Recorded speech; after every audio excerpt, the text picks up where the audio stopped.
Director del Instituto para la Economía y la Paz para México. Gracias por estar con nosotros. Bienvenido. Joali, muy buenas noches, muchas gracias y saludos a quienes nos ven y nos escuchan. Buenas noches. Hablábamos hace unos minutos acerca del tema de la desaparición en territorio mexicano y evidentemente el desplazamiento forzado. Datos de una situación que está afectando a decenas de miles de mexicanos y que no necesariamente nos damos cuenta de la gravedad que nos indica en la situación de esos dos indicadores para comenzar, porque sé que hiciste una radiografía por estados con números, pero quisiera entrar para empezar por ahí. Sí, estamos frente a una crisis terrible de desaparición. Es sorprendente cómo en un país pueden desaparecer, entre comillas, o ser desaparecidas más de 130,000 personas en la última década, no estar localizadas y que no se declare una emergencia nacional. Estamos hablando de más de un estadio azteca lleno de personas que desapareció y pues solo los están buscando sus familias, sus madres. Los colectivos de búsqueda están abandonados, revictimizados constantemente, y las autoridades parecen más interesadas en manejar o administrar o negar o aminorar la crisis política que eso les representa, pero no atender la emergencia humanitaria realmente. Estábamos hablando del caso particular de Jalisco, pero esa situación, tanto de desaparición como de desplazamiento forzada, se puede repetir evidentemente también, por ejemplo, en la zona sur, en Chiapas, el índice de desplazamiento es altísimo. Michoacán, Tamaulipas, es decir, hay varios focos rojos en el país por diferentes crímenes. ¿Cuál es este reporte que tienes? Sí, tenemos una radiografía del territorio nacional, se agudiza esta crisis conforme hay mayor presencia de delincuencia organizada en un territorio. Nosotros este año medimos los niveles de violencia a nivel estatal y encontramos que los estados con mayores índices de violencia y de presencia de grupos de delincuencia organizada y por lo tanto homicidios también relacionados con esta actividad son Colima en el último lugar de la tabla, Guanajuato, Morelos, Baja California y Quintana Roo. Estos 5 estados, sobre todo Colima, con una tasa de homicidios extrema de más de 100 homicidios por cada 100,000 habitantes, pues dan cuenta de la crisis severa que estamos enfrentando. Ahora dan un índice de tasa de homicidios que pasó de 15 a 23 por cada 100,000 habitantes del 2015 a la fecha. Sí, tenemos 12 años midiendo los indicadores de paz y de violencia. Y esto nos permite trazar tendencias de largo y de corto plazo.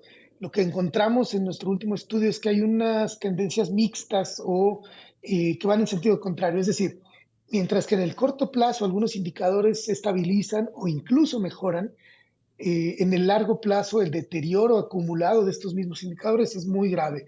El caso de los homicidios, que en el último año se mantuvieron más o menos en el mismo nivel, lo cual ya es grave. Sin embargo, la acumulación de deterioros en este indicador nos dice que en la última década los homicidios aumentaron 55%. El caso de la violencia de género es parecido. Es el primer año desde que medimos que la violencia familiar y la violencia sexual mejoran, es decir, se reducen. La violencia familiar bajó un 3%, la violencia sexual un 6% en el último año. Sin embargo, la tendencia de 10 años es que la violencia familiar ha crecido más de 100%, 102%, y la violencia sexual 137%. Es curioso porque los estados que cuentan con los mejores niveles de paz son Yucatán, Tlaxcala, Durango, Chiapas, del que hablábamos, y Nayarit. En contraste, Colima con el mayor deterioro en los índices de paz, Guanajuato, Morelos, Baja California y Quintana Roo. Así es, la geografía de la violencia en el país va cambiando. Este año creo que puede ser interesante leer una sección que analiza las dinámicas en la frontera, sobre todo la frontera con Estados Unidos. Entonces lo que vemos es que con la creciente demanda de fentanilo por parte de Estados Unidos, la geografía de la violencia en el país va cambiando. Vemos que por el Pacífico Sur entran precursores químicos de Asia, y esto habla de la crisis en Colima, Michoacán, Guerrero, que tienen puertos de entrada internacional, se concentra en el centro del país estos productos a través de laboratorios clandestinos o del famoso conocido como huachicoleo o robo de hidrocarburos. A partir del centro del país se abren dos rutas, una que va hacia la costa este y otra a la costa oeste de los Estados Unidos, y nos da cuenta de la violencia en la frontera. Tendríamos que analizar y comprender estas rutas y estas disputas de los grupos criminales por el control territorial para comprender por qué la violencia va cambiando, va evolucionando y se va moviendo geográficamente. Hay bases sobre lo que sustenta el gobierno de los Estados Unidos que 2/3 partes del territorio mexicano estarían tomadas o bajo el control de grupos criminales. Es muy difícil aseverar eso o verificarlo. Lo que sí sabemos es que los conflictos entre grupos criminales se han multiplicado en la última década y en los últimos 18 años también. En 2006, antes de la llamada declaratoria de guerra contra las drogas, en diciembre de 2006, en ese momento había 3 grupos criminales que tenían 3 puntos muy específicos donde disputaban control territorial. Hoy prácticamente en todo el territorio nacional hay disputas, hay enfrentamientos, no sabemos qué porcentaje del territorio esté controlado, pero ya el simple hecho de que un solo territorio estuviera controlado nos habla de la pérdida de fuerza y de presencia del Estado en el territorio nacional.